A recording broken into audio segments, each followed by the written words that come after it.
Mesdames, Messieurs, bonsoir et bienvenue dans le 20h de TFM. Dans l'actualité de ce mercredi, suspicion contre certains médicaments anti-rhume. L'Agence sénégalaise de réglementation pharmaceutique déconseille à son tour ses vasoconstricteurs. On vous explique tout dès le début de cette édition. Émigration irrégulière, Kayar toujours sans nouvelles de la pirogue disparue depuis 2 semaines. Le réseau national des quais de pêche alerte les autorités. Dans le même temps, le département de Foundiougne enregistre des départs massifs par voie maritime. Cherté du prix de l'eau et de l'électricité, des associations de consommateurs proposent la révision du système de tarification, système qu'elles jugent obsolète. Reportage à suivre. Et puis quand et comment reprendre les cours en présentiel à l'UCAD? Vous le verrez, la tension fermente à l'université Cheikh Anta Diop de Dakar. Reportage à suivre. Voilà pour les titres et tout de suite le développement.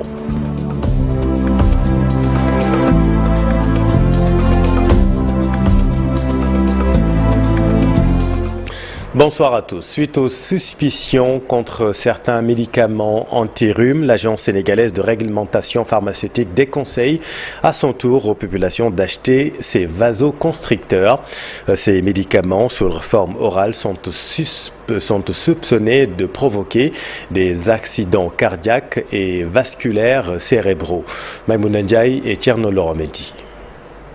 Alerte sur la prise de médicaments antigrippaux, l'Agence sénégalaise de réglementation pharmaceutique demande plus de prudence aux Sénégalais concernant l'achat de certains médicaments. Mais comme la qualité du médicament n'est pas encore affectée, c'est des effets indésirables et que les conclusions ou les recommandations de l'ANFM, c'est de déconseiller pour le moment l'utilisation de ces médicaments à base de pseudoéphédrine par voie orale dans le traitement des rhumes, allergies ou grippe.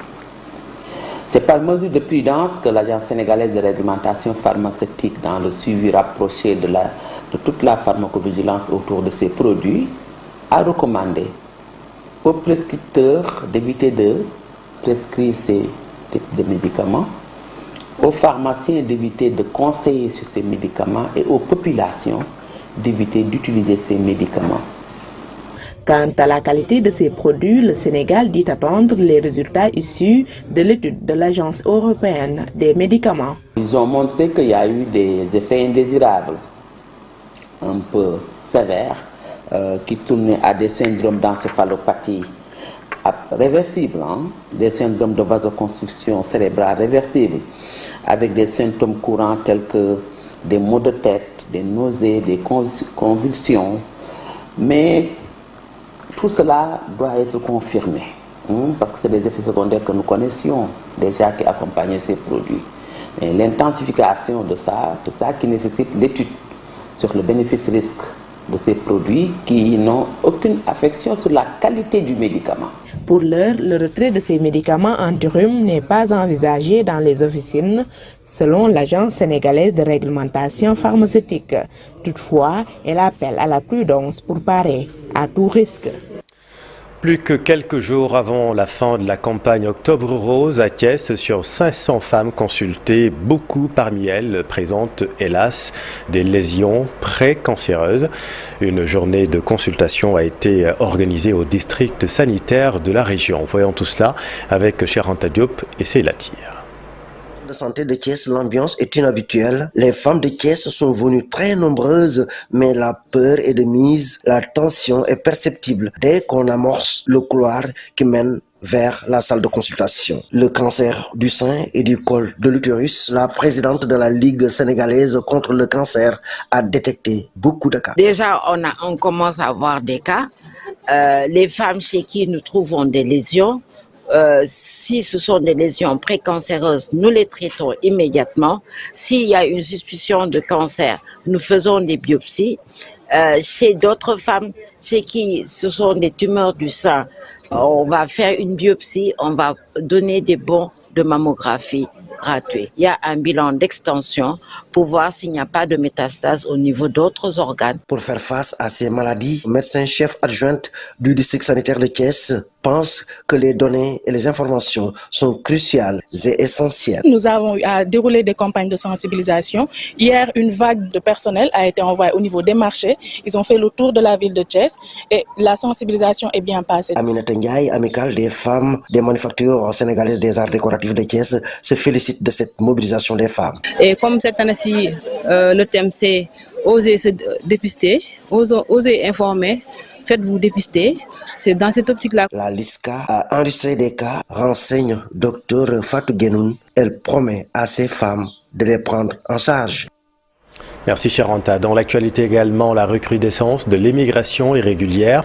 À Kayar, les populations sont toujours sans nouvelles de la pirogue disparue depuis plus de 2 semaines. L'inquiétude de Pierre Mboup du réseau, président du réseau national des quais de pêche avec Charanta Diop et Sélatir. L'élément n'est pas disponible, nous y reviendrons. Dans le même temps, à Foundiougne, le département enregistre plusieurs départs massifs par voie maritime. Reportage à Aminata Goudjabi, Abdou Karim Bey. Rentré dans l'Europe à 2 reprises et on m'a rapatrié. Des mésaventures racontées avec le cœur serré. Mamoudou Sen, habitant de Bétinti, justifie l'immigration clandestine par une mauvaise exploitation du potentiel du département de Foundiougne dans les domaines de l'agriculture et de la pêche. Si je prends l'exemple de la mangue, en période de mangue, la majeure partie de nos fruits sont gâtés parce qu'il y a absence des usines de transformation. Des îles aussi. Constatant la crevette, on en trouve à gogo un peu partout dans le département. Ce sont des produits qui pourrissent ou bien on les vend d'une façon qui n'est pas aussi si rentable. Il y a l'absence des marchés de commercialisation de nos produits. L'activité de pêche à laquelle s'adonnaient beaucoup de jeunes du département de Foundiougne ne marche plus non plus. On voit que les pêcheurs avaient l'habitude quand même de pêcher et de naviguer dans les grandes eaux pour ne serait-ce que subvenir à leurs besoins. Et en ce moment, peut-être qu'ils y parvenaient aisément. Mais maintenant, on voit que la majorité des migrés sont des pêcheurs. Et peut-être que c'est dû à une surexploitation des ressources halieutiques et autres par rapport aux grands chalutiers qui viennent pêcher et puis un tout petit peu nos ressources halieutiques. Les îles du Saloum sont considérées comme une zone de départ des migrants clandestins. Un séminaire de 2 jours a été organisé par Amnesty International pour sensibiliser les jeunes du département de Foundiougne aux conséquences de l'immigration clandestine. Sidi Gassama, directeur d'Amnesty, invite l'État et les partenaires au développement à une meilleure vulgarisation des programmes de lutte contre le chômage des jeunes. Foundiougne, qui comprend un arrondissement entièrement insulaire, Niodior, mais aussi une bonne partie de Toubacouta, est située dans les îles. Donc cette zone est une zone de départ. Nous avons estimé, au moment où les départs ont repris, avec tous les drames que ces départs causent, de venir ici, d'échanger avec les jeunes pour les sensibiliser davantage sur les causes de l'immigration clandestine. Il y a énormément d'agences qui s'occupent de la question de l'emploi des jeunes. Il faut les rationaliser. Il faut faire en sorte que ces agences-là soient connues par les jeunes, mais surtout faire en sorte que les financements soient des financements efficaces. Lorsqu'on donne aux jeunes des financements, qu'on puisse les encadrer, qu'on puisse faire un suivi. Les autorités judiciaires ont expliqué à leur tour aux jeunes les sanctions prévues contre l'immigration irrégulière. C'est le cas du délit de mise en danger de la vie d'autrui. Donc il y a là une sanction. Bien d'autres migrants de retour ont été associés à ce séminaire. Presque tous ont affiché une réelle volonté de retourner en Europe, et ce même par les pirogues. Je vous le disais, à Kayar, les populations sont toujours sans nouvelles de la pirogue disparue depuis plus de 2 semaines maintenant. L'inquiétude de Pierre Mboup, président du réseau national des quais de pêche avec Ndeye Mati Diack. C'est avec étonnement que nous avons entendu l'information à travers la revue de presse de ce matin. La pirogue que nous recherchons a quitté Kayar depuis 19 jours et contient 80 personnes, dont des femmes et des enfants. Elle est différente de celle retrouvée à Dakhla avec plus de 100 candidats. Donc annoncer que cette pirogue a été retrouvée peut bloquer les efforts de recherche. Nous demandons à l'État de nous aider. Il y a eu beaucoup de décès ces derniers temps en mer. Nous prions pour que ces candidats à l'immigration irrégulière soient retrouvés sains et saufs. Les convoyeurs aussi, il faut qu'ils arrêtent. Il faut corser les sanctions contre eux. Des factures d'eau très salées aux yeux de certains clients. Ces derniers dénoncent la hausse constatée ces 2 bimestres. Reportage Fatou Bintou Conté.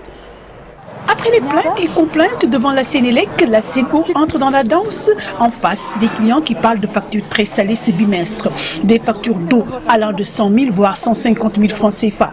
Voilà certaines sommes que les populations sénégalaises paient actuellement pour leur consommation.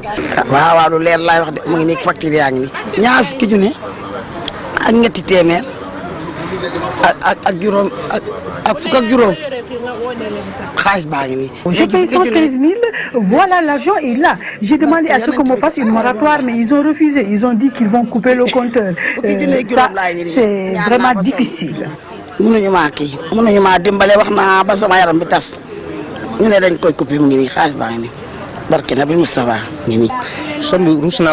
J'ai même honte de dire les montants qu'on nous envoie.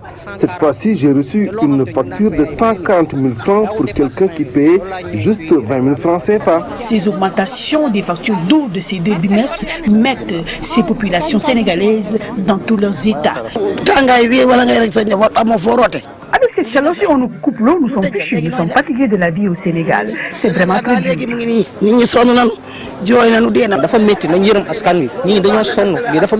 C'est dur, il faut qu'ils aient pitié de nous. Les gens sont fatigués. Et on se coupe directement sans explication. Toutefois, la Sen'Eau tente de donner des explications face à ces factures jugées chères. Depuis 2015, il n'y a pas eu de changement. Ce qui a changé aujourd'hui, c'est la quantité d'eau que nous mettons à disposition des populations. Donc vous savez, avant 2021, nous étions dans une période qui était très tendue, où il y avait pas mal de manque d'eau dans beaucoup de quartiers de Dakar. Avec la mise en service de nouvelles infrastructures de production d'eau potable, on a eu à faire un apport considérable d'eau en direction des populations, en termes d'approvisionnement. Pas moins de 100 000 m3 par jour ont été mobilisés en surplus sur la distribution en eau de Dakar. Donc, et ces volumes d'eau ont été distribués dans les concessions et consommés par les populations. Donc dans une certaine mesure, c'est effectivement ça qui explique qu'il y a une augmentation du montant à payer. C'est le montant à payer qui découle encore une fois du volume consommé multiplié par le prix du mètre cube qui n'a pas changé. Au Sénégal, le coût de la vie devient de plus en plus dur. Après l'électricité, l'eau, cette liquide précieuse, commence à coûter cher aux populations. Et quant à la cherté du prix de l'électricité, les associations de consommateurs proposent la révision du système de tarification et la recatégorisation des tranches.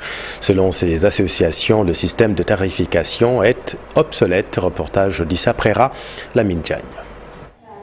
Le constat est général, les factures d'électricité ont connu des hausses ces derniers temps. Face à la Sénélec, les consuméristes ont appelé à une révision du système de tarification. Nous suivons en permanence l'évolution des choses. Mais ce qui se passe aujourd'hui, c'est que nous devons recalculer la catégorisation des tranches, et nous travaillons là-dessus. Nous avons interpellé le Sénélec, nous sommes en pourparlers avec la commission de régulation et nous allons interpeller l'État pour que l'on puisse soulager les populations. Parce qu'aujourd'hui, même si vous n'avez absolument pas d'équipement qui consomme, vous vous retrouvez facilement en 2 mois avec des factures supérieures à 60 000 francs CFA. Révision des tarifs d'électricité, une solution que les autorités de la Sénélec n'écartent pas, mais elle précise que la boîte n'est pas habilitée à opérer de tels changements.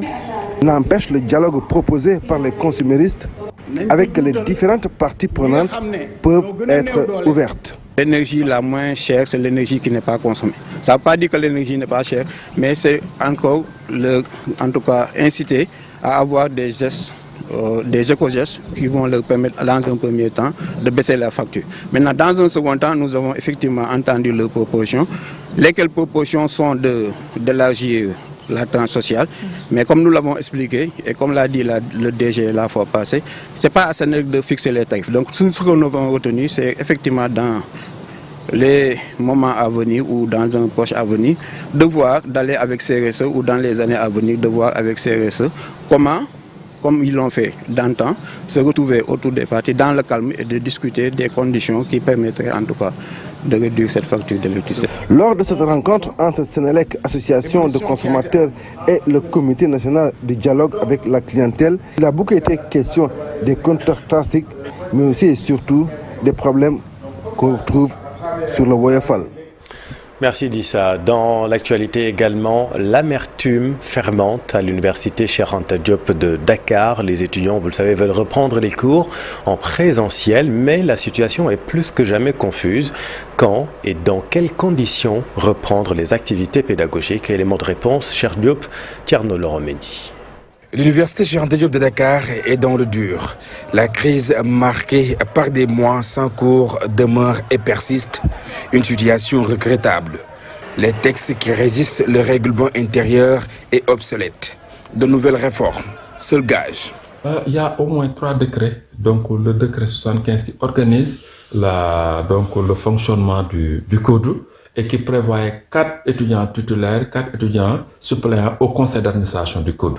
Mais avec une population étudiantine estimée à 100 000 étudiants, je pense qu'il y avait des réformes qui pouvaient être. Voilà comment on doit manager. À un moment donné, il faut évaluer, voir les impacts. Est-ce que tes prévisions sont à la hauteur? La réplique ne s'est pas fait attendre le directeur adjoint du code Démon. Il apporte des éclairages. J'ai relevé beaucoup de confusion dans ces propos. D'abord, je dois dire que les textes de l'université, ils semblent mettre en désuétude. Ces textes-là ont été changés. Il y a eu beaucoup d'évolutions entre le début des années 2000 et maintenant. Les universités publiques sénégalaises, de façon générale, ont une loi depuis 2015. Qui date de 2015, et cette loi a été suivie par des décrets d'application. L'université, son décret d'application qui régit son organisation et son fonctionnement date de 2021. C'est dans ce décret-là qu'on a institué un conseil d'administration qui remplace l'assemblée de l'université qui n'existe plus. Et le conseil d'administration est dirigé maintenant par une personnalité issue du monde socio-économique.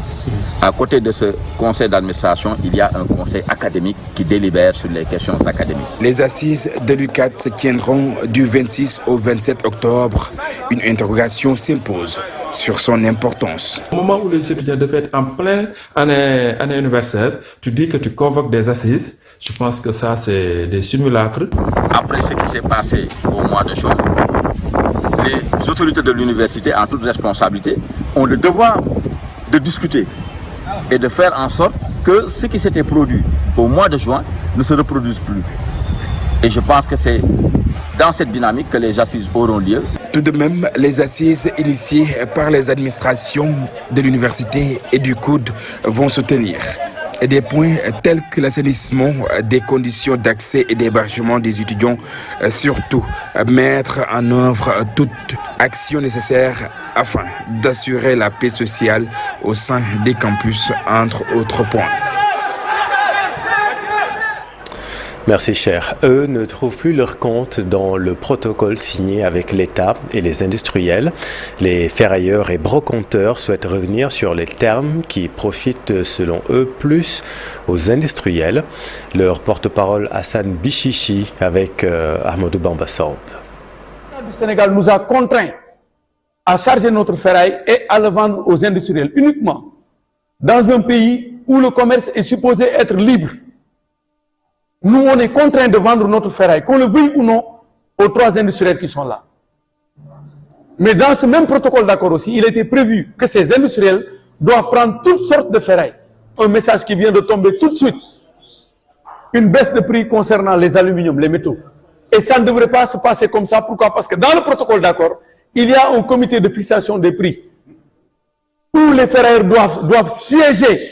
On ne doit plus décider derrière ou bien en dehors des ferrailleurs. Mais on leur avait dit depuis 2012, il y a plus de 35 000 tonnes par mois collectées au Sénégal. Ces industriels ne sont pas capables d'absorber ça. On avait l'aide des exportateurs qui venaient en aide à ce secteur en prenant la fonte. Aujourd'hui, on doit passer par l'usine pour exporter cette fonte. La situation qui existe aujourd'hui dans le secteur de la ferraille est indescriptible. Je vous dis, est alarmante. Face à la complicité de M. Abdou Karim Fofana, qui n'est plus l'homme de la situation, qui doit démissionner.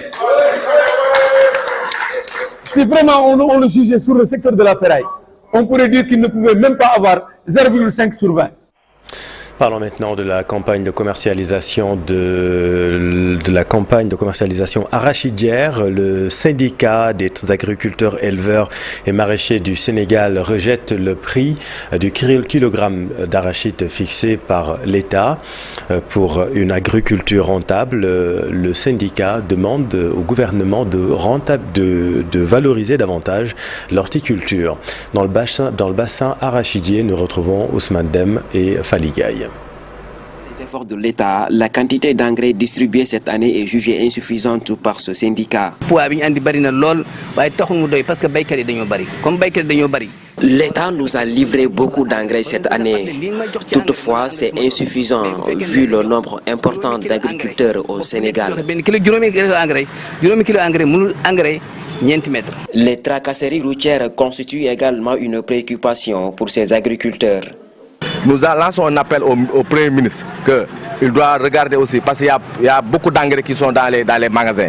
Et les commerçants, les cultivateurs veulent acheter les engrais. Mais malheureusement, si vous achetez les engrais, si vous voulez transporter de Kaffrine à Kermadjabel en route, les gendarmes, il y a les tracasseries de la gendarmerie, il y a les tracasseries des douaniers. Ce que nous demandons aux gens de protéger les cultivateurs. Ce syndicat ne va pas accepter qu'on lui fixe un prix pour la prochaine campagne de commercialisation arachidière. Pour l'achat aussi, pour la campagne de commercialisation, c'est eux qui vont essayer de fixer le prix.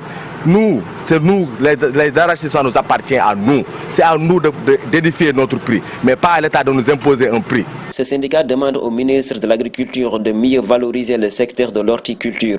Pour la culture de l'hivernage, c'est pour manger, mais c'est pour la culture de maraîcher, c'est pour mettre dans notre poche. Et nous avons besoin de manger et nous avons besoin d'avoir quelque chose pour notre poche. Parce que nous avons des enfants, nous avons des ouvriers agricoles à payer, nous avons des crédits qu'on doit rembourser, etc., etc. Il y a minimum 10 millions de cultivateurs.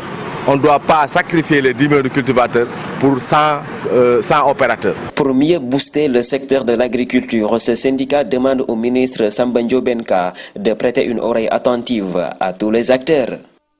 Merci Ousmane. Problème de trésorerie à la mairie des Parcelles Assainies. La municipalité soupçonne des manœuvres politiciennes. Boubacar Sissé, adjoint au maire chargé de la culture et du tourisme, interrogé par Ibrahima Khan. Le problème des Parcelles Assainies en est qu'il y a une manipulation politique derrière. Parce que depuis un certain temps, la mairie des Parcelles, qui est sous l'escarcelle de l'opposition, l'État, le pouvoir qui est là, est en train de faire une machination derrière pour nous bloquer, pour nous mettre en mal avec la population des Parcelles Assainies. Mais ils doivent être fair play. Mais tout ce qu'ils sont en train de faire, d'essayer de discuter avec les concessionnaires qui sont au niveau de la commune pour qu'ils ne versent pas toutes ces redevances qu'ils doivent à la mairie. Donc, mais toute cette manipulation derrière, mais ça ne passera pas. Djamil est au niveau Djamil est en prison. Mais il y a ces adjoints qui sont là. Djamil a 12 adjoints. Et que ces adjoints, il y a des jeunes qui sont là, déterminés et engagés pour défendre cette mairie-là, pour défendre l'intérêt des Parcelles Assainies. Et nous n'allons pas se laisser faire. Il faut qu'ils comprennent cela. Au niveau de la commission des passations de marché, bon, il y a tout ce qu'on appelle l'appel d'offres et les DRP. Donc je pense que Djamil a respecté, la mairie des Parcelles Assainies a respecté le code de procédure de passation des marchés.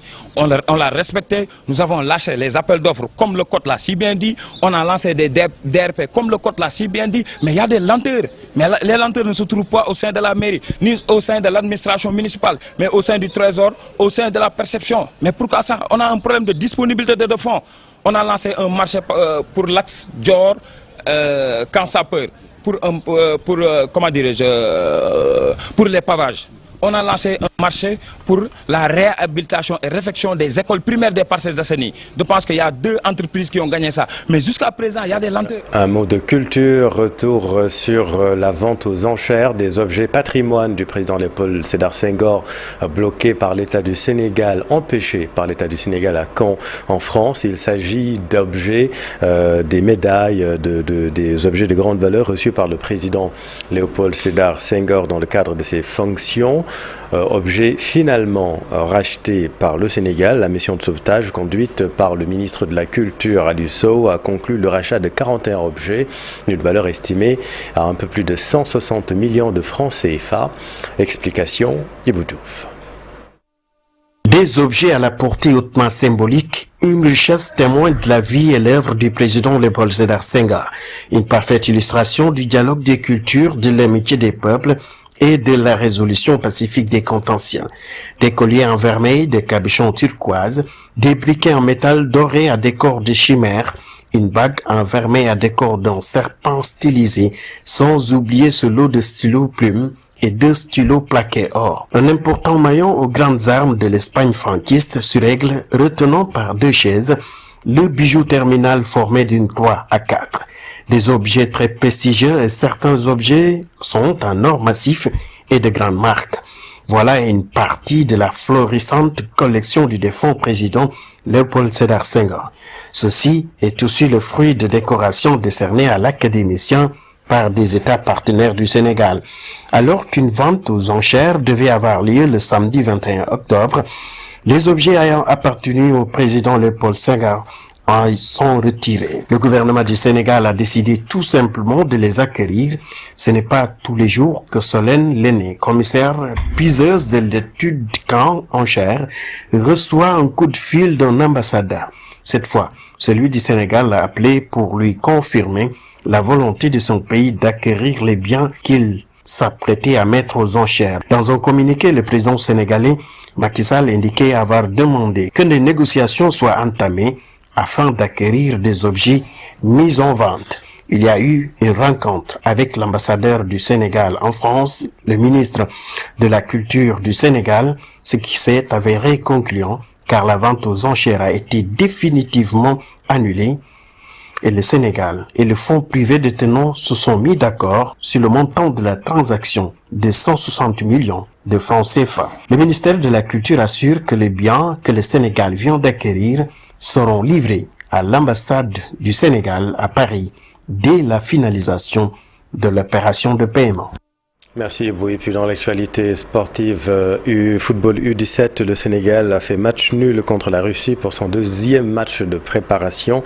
Nos Lionceaux joueront leur 3e match ce 28 octobre face à l'Ouzbékistan.